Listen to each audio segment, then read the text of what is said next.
আখলত পিঠা বনোৱাত ব্যস্ত হৈ পৰিছে মহিলাসকল। তাৰ সমান্তৰালভাৱে চেনালৈ যি মৰমৰ গামোচা বোৱাত ব্যস্ত হৈ পৰিছে শিপিনীসকল। আৰু এই মুহূৰ্তত মই উপস্থিত আছোঁ যোগীবাৰীত, আৰু যোগীবাৰীত এক নান্দনিক দৃশ্য দেখুৱাম এই মুহূৰ্তত আমি কেমেৰা সহযোগীৰ জৰিয়তে আমি বাবে চেষ্টা কৰিছোঁ।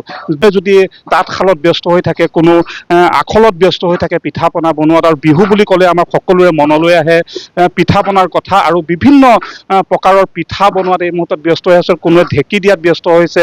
আৰু এনেধৰণে আমি দেখুৱাইছোঁ এক খুব নান্দনিক দৃশ্য, আৰু হেঁপাহৰ ৰঙালী বিহুলৈ সকলো সাজু হৈছে প্ৰতিগৰাকী অসমীয়া, আৰু এইসকল মহিলাও এই মুহূৰ্তত সাজু হৈ আছে। আৰু আমি নিউজ লাইভৰ দৰ্শকসকলক পোনপটীয়াকৈ দেখুৱাইছোঁ এই আখলত পিঠা বনোৱাত ব্যস্ত হৈ পৰিছে এইসকল মহিলা।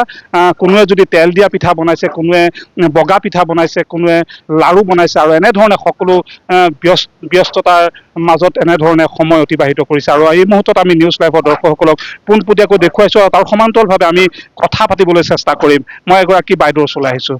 প্ৰথমতে বিহু আগন্তুক ৰঙালী বিহুৰ শুভেচ্ছা জনাইছোঁ। মাজত মাত্ৰ কেইটামান ঘণ্টা বাকী, কেনেকুৱা লাগিছে এইবাৰ, কেনেধৰণে সাজু হৈছে?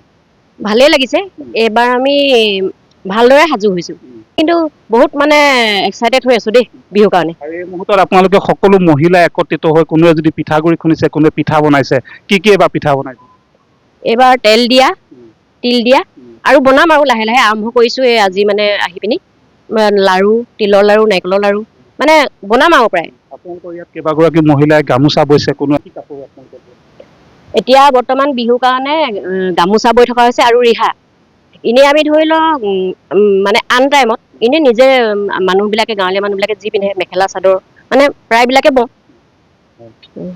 সম্পূৰ্ণৰূপে সাজু হৈছে? সম্পূৰ্ণৰূপে সাজু হৈছে।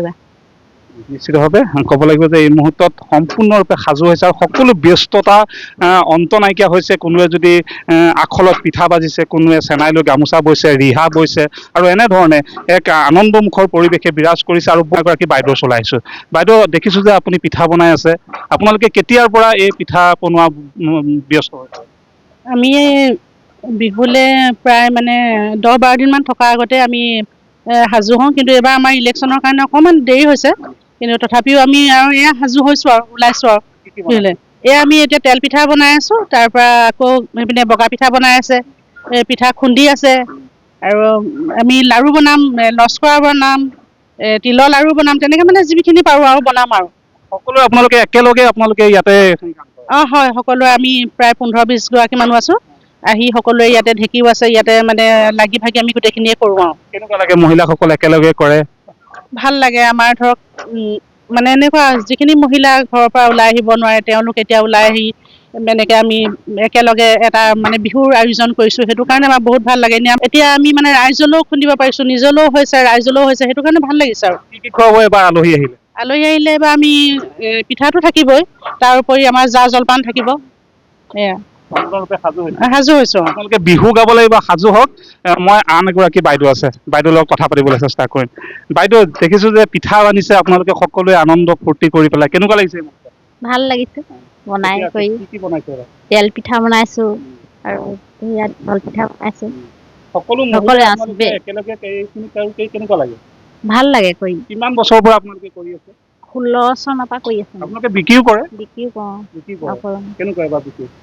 বিক্ৰী আৰু বিচাৰি আহিবহে এতিয়া বিহুৰ লগত সাজু কৰিছোঁ। নিশ্চিতভাৱে প্ৰতিগৰাকী মহিলা এনেধৰণে সাজু হৈছে বুলি উল্লেখ কৰিছে নিশ্চিতভাৱে। আৰু এই মুহূৰ্তত আমি এই পৰিৱেশটো দেখুৱালোঁ, আৰু বাইদেউসকল এই মুহূৰ্তত আমি বিহু গাবৰ বাবে, যিহেতু বিহু বতৰ, আমি এই মুহূৰ্তত বিহু গাবৰ বাবে অনুৰোধ জনাইছোঁ। এটা বিহু। অতীত কৈছে নেহৰ মুগাৰে মহুৰা, ঐ তাতোত কৈছে নেহৰ মাকো, তাতোত কৈছে নেহৰ বহাগৰ বিহুটি, ঐ নানাচি কেনে কৈ থাকো, বিহু বিহু বিহুটি আমাৰ বিহুটি, বিহু বিহু বিহুটি আমাৰ বিহুটি, বহাগ বিহু মাঘৰ বিহু ভোগালী, বহাগতে বহাগতে ধেমালি কৰোঁ,